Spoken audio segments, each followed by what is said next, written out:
జై Shri Ganesha. Hello friends, అందరికీ నమస్తే.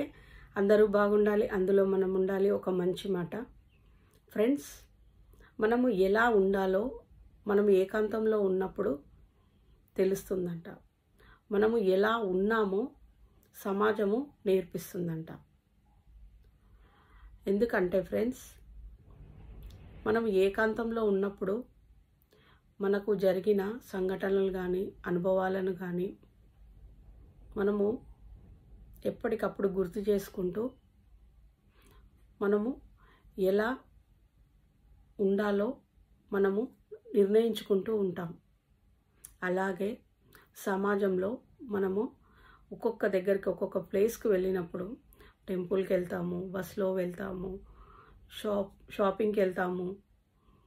అలా ఒక్కొక్క ప్లేస్కి వెళ్ళినప్పుడు మనకు ఒక్కొక్క అనుభవం ఉంటుంది. అక్కడ మనము ఎలా ఉన్నామో వారి మాటల్లో మనకు తెలుస్తూ ఉంటుంది. ఆ మాటలను బట్టి మనము మనలోని లోపాలను సరిచేసుకుంటూ మన జీవితంలో ముందుకెళ్తే ప్రతి ఒక్కటి కూడా మనం సక్సెస్ చేసుకొని హ్యాపీగా ఉండగలుగుతాం. Thank you friends.